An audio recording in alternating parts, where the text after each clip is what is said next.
ఇప్పుడు ఈ కార్యక్రమం యొక్క మరి విషయాల గురించి వారి యొక్క అమూల్యమైన అభిప్రాయాన్ని తెలియజేయవలసిందిగా నేను మన గౌరవ అతిథి శ్రీ తుమ్మెటి సమ్మిరెడ్డి గారు మార్కెట్ యార్డ్ చైర్మన్ వారిని మరి కొన్ని నిమిషాల్లో తెలియజేయవలసిందిగా కోరుచున్నాను.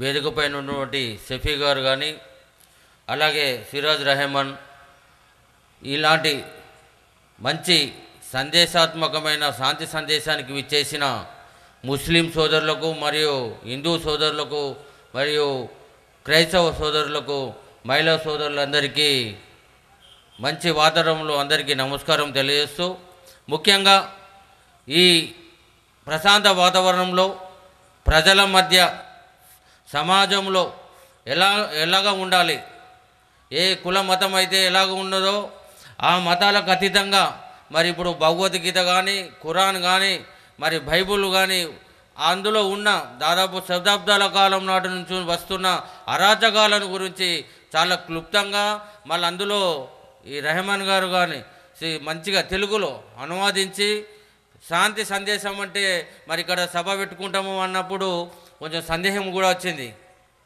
అలాంటి సందేహానికి తావు లేకుండా ప్రపంచ శాంతి గురించి మరి సమాజంలో మార్పు తీసుకురావాలని గురించి మరి భగవద్గీత అలాగే ఖురాను అలాగే మరి బైబుల్లో ఉన్నటువంటి వాస్తవికతలను తెలుగులో అనువాదించి మేము ఈ శాంతి సందేశం సభ పెట్టుకున్నామన్నప్పుడు మాకు సంతోషం అనిపించి ఇలాంటి సభల ద్వారా ప్రాంతాల్లో దేశాలు లేకుండా మరి సమాజంలో మరి ప్రపంచంలో దేవుడు ఒక్కటే, ఏ కులం మతమైనా ఏ మతమైనా ఎవరైనా పుట్టేది మరి భూమి మీదే చనిపోయేది భూమిలోనే కాబట్టి మరి మత సామరస్యాలకు అనుకూలంగా ఈ శాంతి సందేశం వల్ల ఇలాంటి సభల వల్ల ఎలాంటి ద్వేషాలు లేకుండా ఎలాంటి ఇతర మతాలకు కించపరచకుండా ఇతర మతాలకు ద్వేషం లేకుండా మరి శాంతియుతమైన వాతావరణంలో మరి తెలుగులో మరి ముస్లిం సోదరులు పెట్టుకుంటుందంటే ఇతర ప్రాంతాలు కానీ ఇతర మతస్థులు కానీ ఇతర కులస్తులు కానీ మరి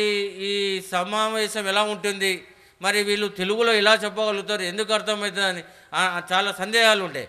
ఇలాంటి సందేశం ద్వారా ఇలాంటి సభల ద్వారా ఈ శాంతి సందేశం ద్వారా హిందూ మత క్రిస్టియానిటీ హిందూ మతం కానీ అన్ని మతాలు ఒకటే దేవుడు ఒకటే అనే సందేశం మరి తెలుగులో భగవద్గీత ఖురాన్ను మరి బైబుల్ను చక్కగా మరి వాళ్ళు అనువదించుకుంటూ మరి ఇలాంటి మత సామరస్యానికి మంచిగా పెంపొందించడానికి ఈ కార్యక్రమం చాలా పాటుపడుతుంది. మరి మనిషిలో ఉన్న బలహీనతలు కానీ మానవత్వంలో ఉన్న మరి ఇతర ప్రాంతాల్లో అక్కడిక్కడ ఉన్న మనిషిలో ఉన్న ఇన్ని మత ద్వేషాలు కానీ ఎలాంటి తావు లేకుండా మనిషిలోని మార్పు ఏ కులస్తులైనా ఏ మతస్థులైనా దేశంలో భూమి మీద ఉన్న ప్రపంచమంతటి ఒకటే కులం, అదే ఆ దేవుడు అందరికి ఒకటే దేవుడు అనే సందర్భంగా తెలియజేస్తూ ఇలాంటి సందేశాల వల్ల ఇలాంటి సభల ద్వారా ఇతర ప్రాంతాల్లో ప్రజలలో మమేకమై ప్రేమ సోదరభావం ఏర్పడి మనమంతరా సోదరభావంతో లౌకికంగా మంచిగా బతకాలనే ఆలోచనతో ఎలాంటి తావులుగా హిందూ మరి అందరూ అన్ని క్రిస్టియానిటీ అందరూ కుటుంబం అంతా ఒకటే అనే సందేశాత్మకమైన ఈ ప్రోగ్రాంలు ఇలాంటి అన్ని ప్రాంతాలలో పెడితే ఎలాంటి ద్వేషాలు లేకుండా మరి శాంతియుతంగా ఈ ప్రజలంతా ఒకటే మనమంతా ఒకటే అనే సందేశాత్మకంగా ఉన్నది కాబట్టి ప్రజల్లో మార్పు తీసుకురావడానికి ఇలాంటి సభలు ఇంకా జరుపుకొని శాంతియుతమైన ఉద్యోగాలు లేకుండా రెచ్చగొట్టకుండా మంచి ప్రశాంత మనిషిలో మార్పు తీసుకురావడానికి ఇలాంటి మంచి ప్రశాంత వాతావరణంలో ఇలాంటి సభలు నిర్వహించుకున్నందుకు అందరికీ ప్రత్యేకంగా కృతజ్ఞత తెలియజేస్తూ మీ సెలవు తీసుకుంటున్నాను.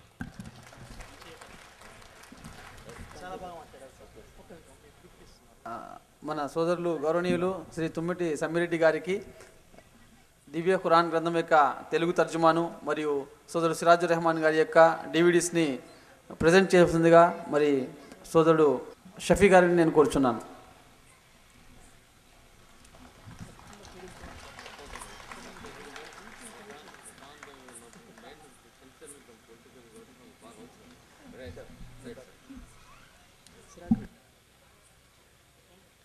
ఇప్పుడు అతి ముఖ్య భాగమైనటువంటి ప్రశ్నోత్తరాల సమయం ప్రారంభం కానున్నది. మరి సభా ప్రాంగణంలో 2 మైకులను ఏర్పాటు చేయటం జరిగింది. నా కుడివైపు సోదరుడు సిరాజుర్ రెహమాన్ గారి కోసము మైకు ఏర్పాటు చేయడం జరిగింది. అదేవిధంగా సోదరిమణుల మధ్య కూడా ఒక మైకుని ఏర్పాటు చేయడం జరిగింది. సోదరిమణులు ఏదైనా ప్రశ్న అడగదలుచుకుంటే ఆ మైకు నుంచి ప్రశ్నించగలరు. చాలా తక్కువ సమయం ఉంది కాబట్టి ప్రశ్నోత్తర సమయాన్ని చాలా త్వరగా మంచి సమయాన్ని మనము కేటాయించుకొని దీన్ని మరి విజయవంతం చేయడం కోసము కొన్ని గమనికలు, ముఖ్యంగా మీరు ప్రశ్నించేవారు మీ యొక్క పేరుని, వృత్తిని తప్పకుండా తెలియచేయాలి. ప్రశ్న సూటిగా ఉండాలి. ఒకే ఒక వాక్యంలో ప్రశ్న ఉండేలా మీరు చూసుకోండి. ప్రసంగాలు దయచేసి చేయొద్దు. ఆ తర్వాత ప్రశ్న అడిగేవారు వాదోపవాదాలు దయచేసి చేయరాదు. ఎవరైతే ఈ వాదోపవాదాలు చేశారో మరి వాలంటీర్స్ నేను చెప్తున్నాను, వారి యొక్క మైక్ని స్విచ్ ఆఫ్ చేయవలను. ఆ తర్వాత ప్రశ్నలు తెలుగులోనే అడగాలి, ఉర్దూలో ఇతర భాషలో అడగకూడదు. ఇప్పుడు మొదటి ప్రశ్న మొదటి మైకు నుండి సోదరుడు సిరాజుర్ రెహమాన్ గారికి తీసుకోవడం జరుగుతుంది. ఆ తర్వాత సోదరి మండలి వైపు నుంచి ఒక ప్రశ్న ఉంటుంది. ఎవరైనా స్లిప్స్ ద్వారా ప్రశ్నలు అడగాలనుకుంటే వాలంటీర్స్కి ఆ స్లిప్స్ని ఇవ్వగలరు. వారి పేరు దయచేసి రాయగలరు. జజాకల్లాహు ఖైర్. మొదటి ప్రశ్న సోదరుడు సిరాజుర్ రెహమాన్ గారి కోసము. నా పేరు ముహమ్మద్ అలీ, నేను డిగ్రీ చదువుతున్నాను.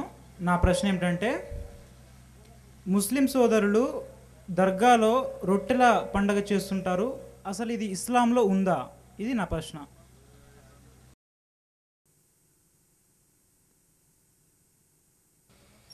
అస్సలాము అలైకుం.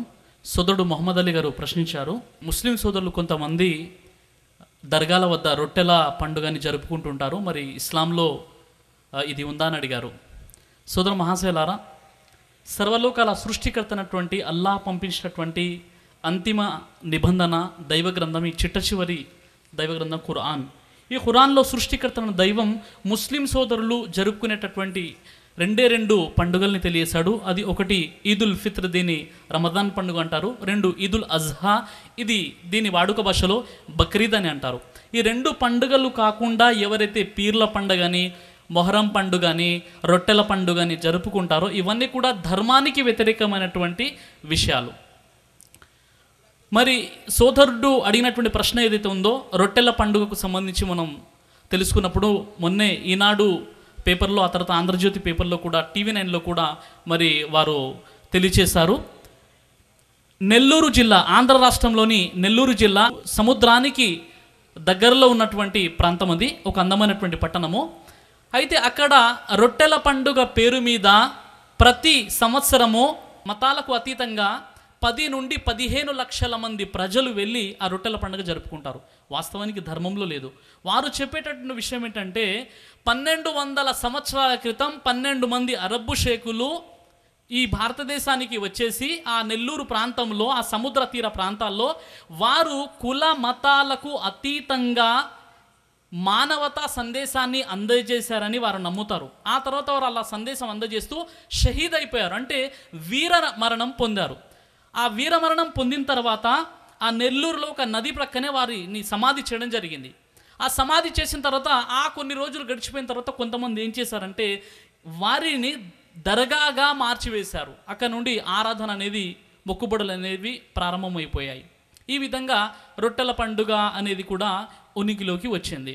అయితే మరి అక్కడకు వెళ్ళేటటువంటి వారి యొక్క విశ్వాసము ఏమిటంటే, ఇది ముఖ్యంగా మొహరం నెల 10, 11, 12 తేదీలలో ఈ రొట్టెల పండుగను నిర్వహిస్తుంటారు. వాస్తవానికి ధర్మానికి వ్యతిరేకమైనటువంటి పని ఇది. అయితే వీరు అక్కడికి వెళ్ళేటటువంటి వారి యొక్క విశ్వాసము ఏమిటంటే, మొక్కుబడి పెట్టుకొని అక్కడికి వెళ్ళి ఆ మొక్కుబడిని చెల్లిస్తారు. అయితే అక్కడ ఈ యొక్క నదిలో వివిధ ప్రాంతాల నుండి వెళ్ళినటువంటి ప్రజలు ఆ నదిలో దిగి ఆ నది నీటిని తీర్థంలా తలపై చల్లుకొని, ఉదాహరణకి ఎవరికైనా సంతానం కాలేదనుకోండి, దాని పేరు సంతాన రొట్టెలు అనేసి పేరు పెట్టేశారు. అంటే వీరు ఆ నదిలోకి దిగి ఆ నది నీటిని తలపై తీర్థంలా చల్లుకొని ఎవరికైతే సంతానం కలిగి ఉందో వారి నుండి రొట్టెలను తీసుకుంటారు. ఈ రొట్టెల మార్పిడి అనేది జరుగుతుంది. ఆ తర్వాత కొన్ని రోజుల తర్వాత వీరు సంతానవంతులైపోతే మళ్ళీ సంతానం లేని వారి కోసం వారు అక్కడికి రావాలి అనేది వారు కల్పించున్నటువంటి ఒక ఆచారం. ఇది విదేశాలకు వెళ్ళిపోయేటటువంటి వీసా రొట్టెలు, అసెంబ్లీ రొట్టెలు, ఆరోగ్యం రొట్టెలు, పెళ్లి రొట్టెలు, విడాకుల రొట్టెలు, ప్రతిదాన్ని కూడా ఈ రొట్టెలు అనేసి పేర్లు పెట్టి అక్కడికి వెళ్ళిపోతారు. ఏదైనా ఒక సమస్య ఉందంటే అక్కడికి వెళ్ళిపోయి ఆ సమస్యకు రొట్టె అనేటటువంటి పేరును తగిలిస్తారు. అయితే సోదర మహాశయులారా, మరి అక్కడికి ఎవరైతే వెళుతున్నారో సరైనటువంటి ఇస్లామిక్ పరిజ్ఞానం లేని కారణంగా ఎవరైతే వెళ్తున్నారో వారు అక్కడ ధర్మానికి అతీతమైనటువంటి బిదాత్, ధర్మములో లేనటువంటి కొత్త పోకడాన్ని కల్పించి మరి అక్కడ బాహాటంగా పరదా లేకుండా స్త్రీ పురుషులు కూడా అక్కడ తిరుగుతూ అక్కడ ఉన్నటువంటి బారా షహీదీ సమాధుల ముందు దండాలు పెట్టుకుంటూ చేయడం ఇది ఇస్లాంకు విరుద్ధమైనటువంటి పని. అయితే మరి అక్కడ వెళ్ళేటటువంటి వారు ఆ యొక్క సమాధులను సందర్శిస్తూ అక్కడ వాళ్ళు నాణ్యాలను, కాయిన్స్ని ఆ యొక్క సమాధిపై విసురుతారు. అక్కడ ఉండేటువంటి ముజాఫర్లు ఎవరైతే ఉంటారో ఆ సమాధి పూజారులు వారు పచ్చబట్టలో లేదా నలుపు రంగు ఉన్నటువంటి ఒక గుడ్డ పెలికలో ఆ యొక్క నాణ్యాలు చుట్టేస్తారు. దాన్ని కట్టేసి ప్రజల మూఢనమ్మకాలను ఆసరగా చేసుకున్నటువంటి ఈ ముజాఫర్లు, ఈ బడవాళ్ళు ఏం చేస్తారంటే వారు ఆ యొక్క నాణ్యాలను వారికి ఇతరులకి దానికి ₹1 నాణ్యాన్ని ₹100 అమ్మేస్తారు. ఎందుకు అమ్ముతున్నారంటే మీరు ఇది తీసుకెళ్ళి మీ ఇంట్లో పెట్టుకున్నట్లయితే మీకు బరకత్ ఉంటుంది, మీకు డబ్బుల్లో మీకు శుభం ఉంటుంది అనేటటువంటి విషయాన్ని వీరు కల్పించారు. ప్రజల మూఢనమ్మకాన్ని ఆసరగా చేసుకొని ఇది అలా కొనసాగుతుంది. ₹1 నాణ్యాన్ని ₹100 అమ్ముతున్నారు. ఒక నల్లటి లేదా పచ్చటి గుడ్డ పెలికలో దీన్ని చుట్టి అమ్ముతున్నారు. రీసెంట్లీ ఏం జరిగిందంటే గుంటూరు నుండి మస్తాన్ వలి అనేటటువంటి వ్యక్తి రొట్టెల పండుగకి వెళ్ళేసి ₹1 నాణ్యాన్ని ₹100 తీసుకొచ్చి ఇంట్లో పెట్టాడు. కొన్ని రోజుల తర్వాత దొంగలు పడ్డారనమాట. మొత్తం ధనాన్ని దోచుకెళ్ళి ఆ ₹1 నాణ్యాన్ని వదిలేసి వెళ్ళిపోయారు. ఇది శుభం, ఇదెందుకు దరిద్రం నాకు అనేసి అక్కడ వదిలేసి వెళ్ళిపోయాడు ఆయన. కాబట్టి సోదరులారా, ఇది ధర్మానికి వ్యతిరేకమైంది, ధర్మములు లేదు. కాబట్టి సృష్టికర్త అనేటువంటి దైవం ఖురాన్లో సూరే కహాఫ్ నంబర్ 18 ఆయతం 102లో అఫహసిబల్లదీన కఫరు అన్ యత్తఖిద ఇబాది మిన్ దూని ఔలియా ఇన్నా అతదనా జహన్నమ లిల్ కాఫిరీన నుజులా. వారు అల్లాహ్ను కాదని అల్లాహ్ యొక్క దాసులను తమ కార్య సాధకులుగా చేసుకునే తలంపును కలిగి ఉన్నారు. ఓ ప్రవక్త, వారికి చెప్పండి, వారి నివాసం నరకం. ఖురాన్లో సూరే యూనుస్ నంబర్ 10 ఆయతం 18లో వారు అల్లాహ్ను కాదని తమకు లాభాన్ని కానీ నష్టాన్ని కానీ కలిగించలేని వారిని వారు ఆరాధిస్తూ పైగా వీరు మా కోసం సిఫారసు చేస్తారు అని అంటున్నారు. వాస్తవానికి లాభ నష్టాలు సకల లోకాల సృష్టికర్త దైవం ఆధీనంలో ఉన్నాయి. ప్రవక్త ముహమ్మద్ సల్లల్లాహు అలైహి వసల్లం వారు ఏం చెప్పారంటే, ఎవరైతే అల్లాయేతరులపై దేవేతరులపై మొక్కుబడి కోరుకుంటారో వారికి సత్యం తెలిసిన తర్వాత, ఇది తప్పు అని తెలిసిన తర్వాత వెంటనే వదిలేయాలి. అరే నేను నమ్ముకున్నాను కదా అని దాన్ని నెరవేర్చకూడదు. అలా కాకుండా నేను నాకు ఆరోగ్యవంతునైతే ఫలానా లాల్ దర్గా దగ్గరికి వెళ్ళిపోయి అక్కడ నేను ఏదో ఒక బలి అర్పిస్తాను అనేటటువంటి విషయాన్ని ఒక వ్యక్తి ఒప్పుకున్నాడు. ఆ విధంగా అతని విశ్వాసం కలిగి ఉన్నాడు. చివరికి తెలిసింది అది తప్పని. అరే నేను ముందుగానే ఈ విశ్వాసాన్ని కలిగి ఉన్నాను కదా, ఇప్పుడు ఈ మొక్కుబడి చెల్లించి తర్వాత మానుకుంటానంటే అది కుదరదు, దాన్ని అక్కడే వదిలేయాలని ప్రవక్త ముహమ్మద్ సల్లల్లాహు అలైహి వసల్లం తెలియజేశారు. ఇది సహీహ్ బుఖారీ. కాబట్టి మీ ప్రశ్నకు జవాబు దొరికిందని నేను ఆశిస్తున్నాను. నాది కరీంనగర్ జిల్లా మండల్ మాలకొండూరు గ్రామం వెల్ది. నా పేరు ప్రవీణ్ కుమార్. మీరు అన్నారు కదా హిందువులు విగ్రహాలను పూజిస్తారని, అదే మీరు మక్కాకు వెళ్ళి రౌతుని ఎందుకు పూజిస్తారని నా యొక్క ప్రశ్న. ఇంకోటి కూడా ప్రశ్న ఒకటి ఉన్నది. మన హిందూ ముస్లిమ్స్లకి కులభేదం ఏమీ లేదంటారు, కానీ మీ ముస్లిమ్స్లలో సయ్యద్, మొహమ్మద్, షేక్, చౌష్ అనేది ఎందుకు మీరు పెట్టుకున్నారో దానికి కూడా మాకు ప్రశ్న ఇవ్వండి. కులభేదాలు లేదన్నప్పుడు అవి కూడా ఉండకూడదు. చాలా మంది సోదరుడు ప్రవీణ్ గారు ప్రశ్నించారు, మీరు హైందవ మత గ్రంథాల్లో బహుదేవారాధన లేదా విగ్రహారాధన లేదని చెప్పారు. మరి ముస్లిం సోదరులు మక్కాలోని ఒక రౌతుని ఆరాధిస్తారనేటటువంటి విషయం సోదరుడు చెప్పారు. కానీ ఇది ప్రవీణ్ కుమార్ గారి అవగాహన రాహిత్యం. వాస్తవానికి ఏ ముస్లిం కూడా ప్రపంచంలో మక్కాలో ఉన్నటువంటి కాబాను ఆరాధించరు. అంతిమ దైవ గ్రంథం ఖురాన్లో సూరే బఖ్రా నంబర్ 2 ఆయతం 144లో మీ ముఖాన్ని మస్జిదే హరం కాబా వైపునకు తిప్పండి, మీరు ఎక్కడున్నా సరే మీరు నమాజ్ చేసేటప్పుడు మీ ముఖాన్ని కాబా వైపునకు తిప్పండి అని దైవం ఈ ఖురాను గ్రంథంలో ఆజ్ఞాపించాడు. అలాగే సూర్య ఆలే ఇమ్రాన్ నంబర్ 3 ఆయతం 95లో మానవుల కొరకు మొట్టమొదటిగా ప్రప్రథమంగా మానవుల కొరకు నిర్మింపబడినటువంటి ఆరాధన ఆలయం నిస్సందేహంగా అది మక్కాలోనే ఉంది. ఆ మక్కాకి, ఆ కాబతుల్లాకి సకల శుభాలు ప్రసాదించబడ్డాయి. అవి ఆ యొక్క మక్కా ప్రపంచానికి ఒక కేంద్ర బిందువు అని దైవం ఖురాన్లో సూర్య ఆలే ఇమ్రాన్ నంబర్ 3 ఆయతం 95లో తెలియజేశాడు. అయితే సోదరులారా, ముస్లిం సోదరులు నమాజ్ చేసేటప్పుడు కాబా వైపున తిరిగి నమాజ్ చేస్తారు. వారు ఏ దేశంలో ఉన్నా ఎక్కడున్నా వారు కాబా వైపున తిరిగి నమాజ్ చేయాలి. ఎందుకంటే ఇస్లాం ధర్మములో ఐక్యతకు చాలా ప్రాముఖ్యత ఉంది. ఉదాహరణకి నమాజ్ చేయాలండి, నమాజ్ ఎలా చేయాలి అంటే ఈ నమాజ్ చేయాలి అనే విషయం చెప్పిన తర్వాత ఎటువైపు తిరిగి చేయాలో చెప్పనట్లయితే అనేక దుష్పరిణామాలు ఎదురవుతాయి. ఉదాహరణకు 4 ఉన్నారు, నమాజ్ చేయాలి, దిశ చెప్పబడలేదు. అతడు ఒకవైపు తూర్పు, ఒక వ్యక్తి ఏమో పడమర వైపు, ఒక వ్యక్తి దక్షిణ వైపు, ఒక వ్యక్తి ఉత్తరం వైపు, ఈ విధంగా ఆ 4గురిలో చీలికలు ఏర్పడతాయి. కాబట్టి సృష్టికర్త అనేటువంటి దైవం దేవుడు ఒక్కడే అని చాలా స్పష్టంగా చెప్పాడు.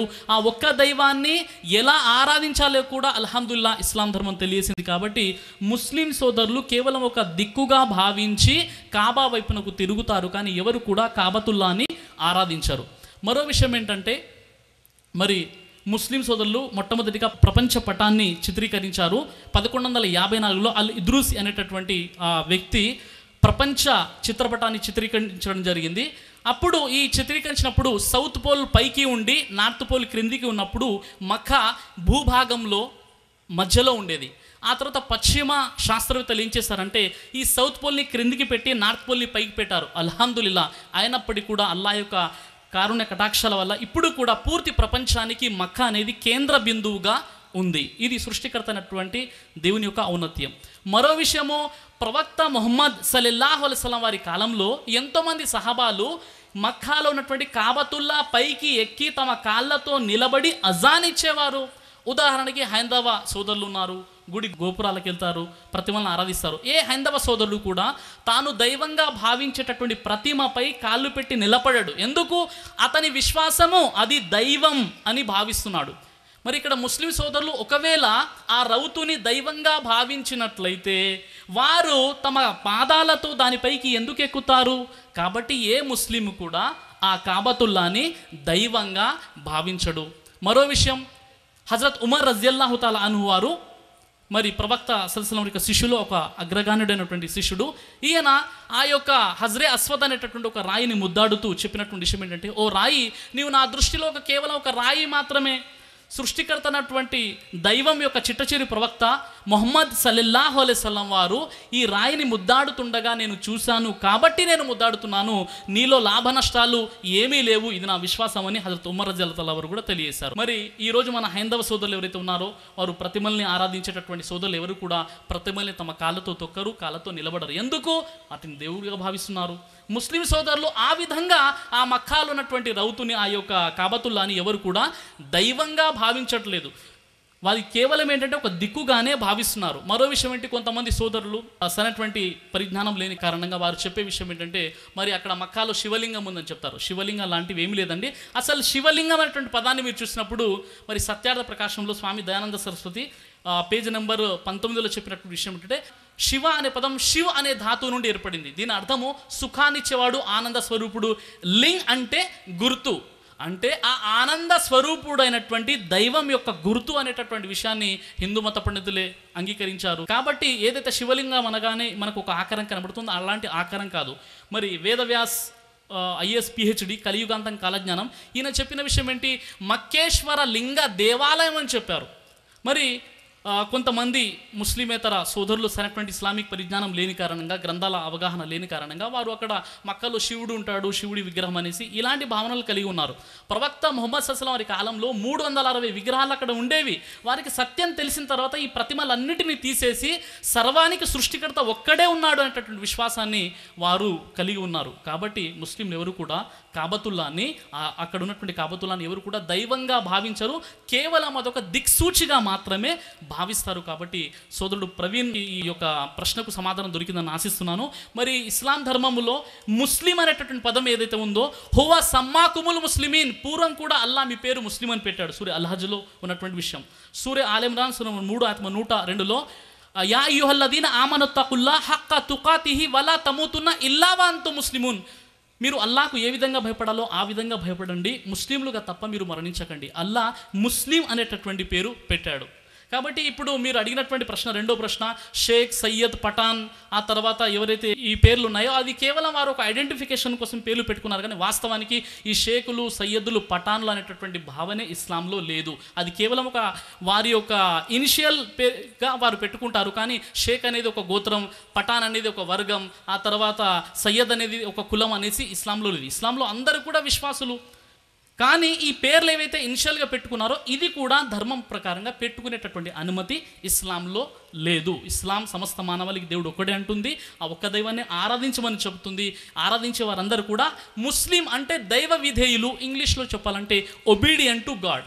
ఈ షేక్ పఠాన్ సయ్యదుల్లా ప్రస్తావన ఇస్లాంలో ఎక్కడ కూడా లేదు. కాబట్టి ప్రవీణ్ గారి ప్రశ్నకు సమాధానం దొరికిందని నేను ఆశిస్తున్నాను. నా పేరు మహమ్మద్ అలీ. నేను వృత్తిరీత్యా న్యాయవాదిని, కానీ సమాజ సేవ చేస్తూ ఉంటాను. చాలా ఖురాన్ గురించి, తర్వాత గీత గురించి కొన్ని చెప్పడం జరిగింది.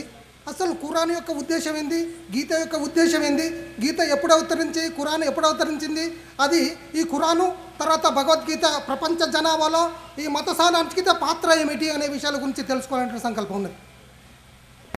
అస్సలాము అలైకుం. సోదరుడు మొహమ్మద్ హలీం గారు ప్రశ్నించారు, మరి వాస్తవంగా ఖురాన్ ఎప్పుడు అవతరించింది, గీత ఎప్పుడు అవతరించింది, మరి గీత మరి ఖురాన్లో మానవ ఐక్యతకు సంబంధించి ఉన్నటువంటి సందేశం ఏంటి అనేటువంటి విషయాన్ని అడిగారు. అయితే ముఖ్యంగా ఈ అంతిమ దేవగ్రంథం ఖురాన్లో సూరే షుఆరా 26వ అధ్యాయం 192 నుండి 194 వచనాల్లో ఈ ఖురాన్ అవతరణ గురించి దేవుని తెలియజేశాడు. వ ఇన్నహు ల తన్జీలు రబ్బిల్ ఆలమీన్ నజల బిహి రూహుల్ అమీన్ అలా కల్బిక లితకూన మినల్ ముందిరీన్ బిల్ ఇస్సాన్ అరబియ్యు ముబీన్. సర్వ సృష్టికి సకల లోకాలకు ప్రభువు విశ్వ సామ్రాజ్య అధికారి అయిన అల్లాహ్ ఖురాను గ్రంథాన్ని అవతరింపజేశాడు. దీనిని తీసుకొని విశ్వసనీయమైనటువంటి ఆత్మ జిబ్రయీల్ దూత ముహమ్మద్ ప్రవక్త సల్లల్లాహు అలైహి వసల్లం వారి హృదయ ఫలకంపై అవతరించింది. ఈ ఖురాన్లో సూర బఖరా 2:185 షహరు రమదానల్లది ఉన్జిల ఫీహిల్ ఖుర్ఆను హుదల్ లిన్నాసి వ బయ్యినాతిన్ మిల్ హుదా.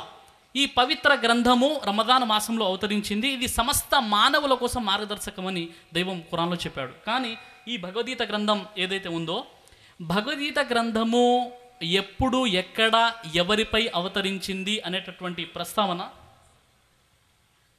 హిందూ మత గ్రంథాల్లో ఎక్కడ కూడా లేదండి. చాలామంది హిందూ పండితులు ఒక 4000 సంవత్సరాల క్రితం భగవద్గీత వచ్చిందిగా భావిస్తారు. కానీ ఈ భగవద్గీత ఎవరిపై అవతరించింది, ఎప్పుడు అవతరించింది, దీని యొక్క వివరాలు ఏంటో ఎక్కడ కూడా ఏ పండితులు కూడా చెప్పరు అనమాట. కానీ ఖురాన్ అవతరించినటువంటి విషయాలు, అది ఎవరి కోసం అవతరించింది, దాని లక్ష్యం ఏంటి, సమస్త విషయాలు తెలియచేయడం జరిగింది. మరి ఈ గ్రంథం ఎందుకు అవతరించింది అంటే, ఖురాన్లో వమా ఖలఖ్తుల్ జిన్న వల్ ఇన్సా ఇల్లా లియఅబుదూన్, ఖురాన్లో 51వ అధ్యాయం 55వ వచనంలో ఈ విషయాన్ని దైవం తెలియజేశాడు. అంటే మేము మానవులను మా ఆరాధన కొరకు తప్ప దేని కొరకు సృష్టించలేదు అనే విషయాన్ని దైవం ఖురాన్లో తెలియజేశాడు. కాబట్టి సమస్త మానవాళి కూడా తమ జీవిత లక్ష్యాన్ని తెలుసుకోవాలని దైవం ఖురాను గ్రంథాన్ని అవతరింపచేశాడు. అయితే మరి ఈ గ్రంథాలు మానవ ఐక్యతకు ఏ విధంగా ఉపయోగపడతాయి అంటే, మరి ముఖ్యంగా ఈ గ్రంథాలలో ఇప్పుడు ప్రపంచవ్యాప్తంగా చూసినట్లయితే మనము ప్రపంచవ్యాప్తంగా ప్రజలలో ఐక్యత లేదు, అనైక్యత మనకు కనబడుతుంది. అయితే ప్రపంచ గ్రంథాలలో ఉన్నటువంటి సమాంతర విషయాల వైపునకు వచ్చేసినట్లయితే మీలో ఐక్యత జనిస్తుందని దైవం ఖురాన్లో సూర ఆల్ ఇమ్రాన్ 3:64లో తెలియజేస్తున్నాడు. ఖుల్ యా అహ్లల్ కితాబ్ తఆలౌ ఇలా కలిమతిన్ సవాయిం బైననా వ బైనకుం. ఓ గ్రంథ ప్రజలారా, మీకు మాకు మధ్య సమానమైన ఒక విషయం వైపునకు రండి. అదేమిటి? అల్లాహ్ నఅబుద ఇల్లల్లాహ్, మనం ఒక అల్లాహ్ను తప్ప మరెవరిని ఆరాధించకూడదు. కాబట్టి ఆ సృష్టికర్త అయినటువంటి దైవాన్ని ఒక్కడుగా గుర్తించినట్లయితే మరి మానవ ఐక్యత అనేది సాధ్యమవుతుంది. మరి ఆ సృష్టికర్త అయినటువంటి దైవం ఒక్కడే అనేటటువంటి విషయంలో హిందూ మత గ్రంథాల్లో బ్రహ్మసూత్రం 2వ అధ్యాయం 2వ సూక్తం 2వ మంత్రంలో అధలోక దర్శనానుసారేణ ఈశ్వరస్యాపి కించిత్ కరణాన మాయాతనం ఏవమపి పద్యయేత సతి సంసారివద్భోగాది ప్రసంగాత్ ఈశ్వరస్యాప్యనీశ్వరత్వం ప్రసజ్యేత. ఇక్కడ చెప్పబడిన విషయం ఏంటంటే, లోకములో వస్తువులను నిర్మించు మానవులకు హస్తపాద అవయవాలు ఉన్నట్లు సర్వాన్ని సృష్టించిన దైవానికి హస్తపాద అవయవాలు ఉన్నట్లు అంగీకరించుట తగదు. ఎలయనగా అతడు కూడా మానవుని వలె ఉన్నట్లయితే ఆ దైవం కూడా ఇతర జీవుల వలె సంసార సుఖ దుఃఖాలకు గురి అయ్యేటటువంటి అవకాశం ఉంటుంది. కాబట్టి సృష్టికర్త అన్నటువంటి దైవము సమస్త మానవాల్ని సృష్టించాడు, మానవులకు అతీతమైనటువంటి వాడు. ఆయన ఏకైక దైవం. ఆయన్ని గుర్తించినట్లయితే ఇన్షాల్లా మనలో ఐక్యత అనేది సాధ్యమవుతుంది. కాబట్టి నేను ప్రసంగించినటువంటి సీడీలలో ప్రపంచ శాంతి ఎలా సాధ్యం అనే అంశాన్ని మీరు చూసినట్లయితే ఇన్షాల్లా అందులో గ్రంథాల్లో ఉన్నటువంటి సారూప్యతలు, మరి ప్రపంచంలో శాంతి ఎలా సాధ్యమవుతుందో చాలా వివరంగా తెలియచేయడం జరిగింది. కాబట్టి అక్కడ ఉన్నటువంటి వాలంటీర్స్ ప్రపంచ శాంతి ఎలా సాధ్యమనే సీడీని మరి సోదరుడు హలీం గారికి ఇస్తారని ఆశిస్తున్నాం. అస్సలాము అలైకుం. నా పేరు అబ్దుల్ బారీ, నేను డిగ్రీ ఫస్ట్ ఇయర్ చదువుతున్నాను. సార్, మీరు మీ ప్రసంగంలో చెప్పారు హిందుత్వంలో దేవుడు ఒక్కడే, అలాగే పండితులు కూడా ఈ విషయంపై ఏకాభిప్రాయంలో ఉన్నారు. మరి అలాంటప్పుడు పండితులు ఎందుకు చెప్పడం లేదు బహిరంగంగా? ఎందుకంటే మేము ఇతరుల సోదరులకు చెప్పినప్పుడు మీ మతంలో దేవుడు ఒక్కడే ఉన్నాడు, కానీ మా మతంలో లేదు అని బహిరంగంగా వాళ్ళు కూడా చెప్పేస్తున్నారు. ఒకవేళ మీరు చెప్పడం హిందుత్వంలో ఒక్కడే దేవుడు అంటే మరి పండితులు ఎందుకు చెప్పడం లేదు? దీనికి సమాధానం ఇవ్వగలరు? సోదరుడు మరి నా ప్రసంగం చాలా ఆసక్తిగా విన్నారు. ఆయన చెప్పినటువంటి ప్రశ్న ఏమిటంటే, మరి హిందూ మత గ్రంథాల్లో బహుదేవోపాసనకు సంబంధించినటువంటి ఆధారాలు లేవని చెప్పారు. మరి హైందవ మత పండితులు ఎందుకు ఈ విషయాన్ని ప్రకటించరు, ఎందుకు ఈ విషయాన్ని తెలియచేయరు అనే విషయాన్ని సోదరుడు అడిగాడు. నేను నా ప్రసంగంలో చాలామంది హైందవ మత పండితుల ప్రస్తావన చేస్తూ చెప్పాను. ఉదాహరణకి మారుతున్న సమాజానికి శాశ్వత విలువలు పేజ్ నెంబర్ 150లో మరి స్వామి వివేకానంద వారు చెప్పినటువంటి విషయాన్ని, విరాట్ స్వరూపాన్ని వదిలి ప్రయోజన శూన్యమైన దేవుళ్ళ వెంటపడటం ఎందుకు, బానిస బ్రతుకులు విడనాడండి, మరో అర్ధ శతాబ్దం వరకు చిల్లర దేవులను ఆరాధించడం మీరు వదిలిపెట్టండి అని చెప్పారు. అలాగే ఏసీ భక్తి వేదాంత ప్రభుపాదుల వారు భగవద్గీత 15 శ్లోకానికి ఇచ్చినటువంటి వివరణ, అలాగే శ్రీ విద్యాప్రకాశానందగిరి స్వాముల వారు 9:34 శ్లోకానికి ఇచ్చినటువంటి వివరణ మీకు తెలియజేశాను. అయితే ఇక్కడ ఒక చిక్కు ఉన్నటువంటి, ఒక సమస్యగా ఉన్నటువంటి విషయం ఏంటంటే, హైందవ మత పండితులు ఈ అన్ని గ్రంథాలు కూడా చదివి వీరు కొంతమంది సోదరులను సంశయంలో పెట్టేశారు. అదేంటంటే, ఉదాహరణకి మరి భగవద్గీత గ్రంథం 10:17 శ్లోకాన్ని మీరు చూసినప్పుడు అక్కడ గీతమ గ్రంథం శ్రీ విద్యాప్రకాశానందగిరి స్వాముల వారు భగవద్గీత 10:17 శ్లోకంలో ఏం చెప్పారంటే, భగవంతునికి సంబంధించినటువంటి సందేశము ఇది చాలా సూక్ష్మమైనటువంటిది కాబట్టి భక్తుడు మొట్టమొదటిగా ఏదైనా ఒక ప్రతిమను పెట్టుకొని, ఒక కాన్సన్ట్రేషన్ కోసం ఒక ప్రతిమను పెట్టుకొని ఆ ప్రతిమపై అతనికి ఏకాగ్రత వచ్చిన తరువాత, అతడు ఒక ఏకాగ్రతని సాధించిన తర్వాత ఆ ప్రతిమను కూడా తీసివేయాలి అనేటటువంటి విషయాన్ని చెప్పుకుంటూ వచ్చారు. మరి ఈ విధంగా మనం భగవద్గీత గ్రంథంలో చూసినప్పుడు కొన్ని శ్లోకాలకు వీరు ఈ విధంగా తర్జుమా చేస్తూ, మరి భగవద్గీత గ్రంథము 12:5 శ్లోకంలో శ్రీ విద్యాప్రకాశానందగిరి స్వాముల వారు చెప్పిన విషయం ఏంటంటే, నిరాకారంగా ఆరాధించడం, దైవాన్ని ఎలాంటి ఆకారం పెట్టకుండా ఆరాధించడం, ఇది ఎవరికి సాధ్యమవుతుందంటే వీరికి ఎంతో శ్రద్ధ ఉండాలి, వీరు ఎంతో బలవంతులై ఉండాలి, వీరు ఇంద్రియాల నిగ్రహం కలిగిన వారై ఉండాలి అని ఆయన చెప్పారు. వాస్తవానికి చివరికి ఏంటి, నిరాకారం వైపునకే రావాలని చెబుతూ అక్కడి వరకు, ఆ స్థాయి వరకు రావాలంటే మీలో ఎంతో ఇంద్రియ నిగ్రహ శక్తి రావాలని చెప్పారు. సోదరులారా, ముస్లిం సోదరులు చిన్న చిన్న పిల్లలు నమాజ్ చేసుకుంటున్నారు అంటే వారు అంత నిగ్రహ శక్తిని సంపాదించారా? అంటే ఇది కేవలము గ్రంథాలు ఉన్న విషయాలను తారుమారు చేయడం తప్ప మరేమీ కాదు.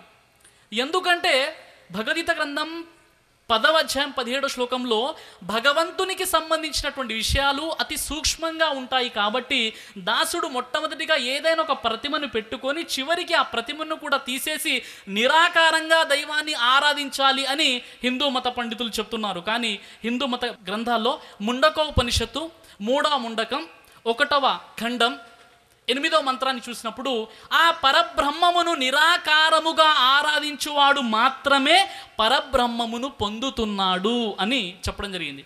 ఫైనల్గా చివరిగా నేను చెప్పే విషయం ఏంటంటే, మీరు సంస్కృత పరిజ్ఞానం కలిగినటువంటి పండితులందరినీ కూర్చోబెట్టి అయ్యా మేము దైవాన్ని ఎలా ఆరాధించాలి అంటే వారు చివరిగా నిరాకారంగానే ఆరాధించాలి, కానీ మీరు ముందు ఒక ప్రతిమను పెట్టుకోండి, చివరికి మీరు ఆ ప్రతిమను తీసివేయాలి అని చెప్పారు. ఉదాహరణకు ఒక వ్యక్తి సముద్రం, ఒక నది, ఆ యొక్క నీటిలో దాటి అతడు నావ మీద దాటి ఒడ్డుకు చేరుకోవాలి.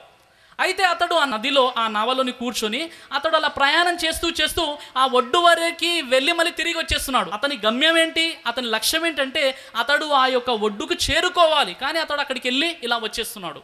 కానీ ఇక్కడ విషయం ఏంటంటే ఈ నది నుండి ఆ ఒడ్డుకు చేరుకోవడానికి పైన ఒక బ్రిడ్జ్ ఉందన్నమాట. ఆ విషయాన్ని మర్చిపోయాడు. ఆ బ్రిడ్జ్ ఏంటి, నిరాకారంగా దైవాన్ని ఆరాధించాలి.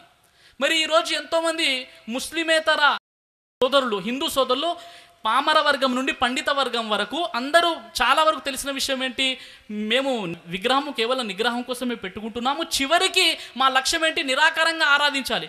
ఈ నిరాకార స్థితికి రాకముందే ఎంతమంది చనిపోతున్నారు. ఇక్కడ ఉన్నటువంటి హిందువులు నేను ప్రశ్నిస్తున్నాను, మీలో ఎంతమంది ఉన్నారు ముందు విగ్రహాన్ని పెట్టుకున్న తర్వాత మీరు ఏకాగ్రతకు వచ్చేసి ఆ విగ్రహం తీసేసిన వారు ఎంతమంది ఉన్నారు? ఇలా ఈ కర్మ సిద్ధాంతాన్ని, ఈ విషయాన్ని బోధించేటువంటి పండితులు ఎంతమంది ఈ ప్రాక్టికల్గా వారు ప్రతిమలు తీసేసి నిరాకారంగా ఆరాధిస్తున్నారంటే ఎవరు కూడా చేయడం లేదు. కేవలము అది చెప్పుకోవడం తప్ప దాన్ని ఆచరించేవారు ఎవ్వరూ కూడా లేరు. కాబట్టి మరి ఈ అన్ని విషయాలకు సమాధానంగా మరి సృష్టికర్త అయినటువంటి దైవం ఖురాన్లో చెప్పిన విషయం ఏంటంటే వమా కదరుల్లాహి హక్క కదరి, వారు అల్లాను గుర్తించవలసిన విధంగా గుర్తించలేదు. సూర్య అల్-హజ్ సూర నంబర్ 22 ఆయత 73. కాబట్టి మా హైందవ సోదరులకు ఆ దైవం యొక్క అస్తిత్వము సరిగ్గా తెలియాలని మరి చివరిగా వారు ఖురాన్ గ్రంథాన్ని చదవాలని ఆశిస్తున్నాను. మరి ఈ పండితులు ఎందుకు చెప్పడం లేదంటే వారు పండిత సోదరులు ఎవరైతే ఉన్నారో వారు సమాజానికి భయపడుతున్నారు. అందుకే ప్రవక్త ముహమ్మద్ సల్లల్లాహు అలైహి వసల్లం చెప్పారు, స్వర్గం ధైర్యవంతులకు అని చెప్పారు. కాబట్టి హైందవ పండితులకు ధైర్యాన్ని దైవం ప్రసాదించుగాక. జజాకల్లాహు ఖైర్. మరి ఈ కార్యక్రమాన్ని ఎంతో విజయవంతంగా మరి పూర్తి చేసుకోవడానికి అన్ని విధాలా సహాయపడినటువంటి అద్వితీయ సత్యదేవుడైనటువంటి అల్లాహ్ సుబ్హానహు వ తఆలాకు నేను వేణోళ్ళ కృతజ్ఞతాస్తులు చెల్లించుకుంటున్నాను. అంతేకాకుండా ఈ కార్యక్రమం చివరి వరకు వేచి ఉన్నటువంటి మరి ఈ కార్యక్రమానికి హాజరైనటువంటి సోదర సోదరిమణులందరికీ, సభ మీద ఉపస్తున్న పెద్దవారికి, అదేవిధంగా ఎంతో సహనంగా మాతో సహకరించినటువంటి పోలీసు వారికి మరి అందరికీ కూడా నేను కృతజ్ఞతలు తెలియజేసుకుంటున్నాను. అల్లాహ్ మనందరి ఈ కృషిని స్వీకరించి మనకు ఇహపర లోకాల్లో సాఫల్యాన్ని ప్రసాదించుగాక. ఆమీన్. వా ఆఖిరు దావానా అనిల్ హమ్దులిల్లాహి రబ్బిల్ ఆలమీన్. అస్సలాము అలైకుం వరహ్మతుల్లాహి వబరకాతుహు. మనసులోని మరుల సుడులలో చిక్కుబడిన ఈ జీవితానికి దైవమిచ్చిన పిలుపు ఇదండి. ఆయన వైపే మరలండి, ఆయన వైపే మరలండి. మనసులోని మరుల సుడులలో చిక్కుబడిన ఈ జీవితానికి దైవమిచ్చిన పిలుపు ఇదండి. ఆయన వైపే మరలండి, ఆయన వైపే మరలండి. జీవితంలో యవ్వనం అమూల్యమైనది, గడిచిపోయే ప్రతి నిమిషం తిరిగి రానిదోయి. జీవితంలో యవ్వనం అమూల్యమైనది, గడిచిపోయే ప్రతి నిమిషం తిరిగి రానిదోయి. దైవం చూపే మార్గంలోనే ఇహ పరలోక సాఫల్యం, దైవం చూపే మార్గంలోనే ఇహ పరలోక సాఫల్యం. విస్మరించిన జార విడిచిన తిరిగి దొరకది తరుణం, విస్మరించిన జార విడిచిన తిరిగి దొరకది తరుణం. మనసులోని మరుల సుడులలో చిక్కుబడిన ఈ జీవితానికి దైవమిచ్చిన పిలుపు ఇదండి. ఆయన వైపే మరలండి, ఆయన వైపే మరలండి. మనసులోని మరుల సుడులలో చిక్కుబడిన ఈ జీవితానికి దైవమిచ్చిన పిలుపు ఇదండి. ఆయన వైపే మరలండి, ఆయన వైపే మరలండి. పుట్టుక నుండి మరణం వరకు ఈ జోక్యమే లేనప్పుడు జీవన దిశను నిర్దేశించే హక్కు మీకు లేదు. పుట్టుక నుండి మరణం వరకు ఈ జోక్యమే లేనప్పుడు జీవన దిశను నిర్దేశించే హక్కు నీకు లేదు. అన్నీ నేనే, అంతా నేనే, నా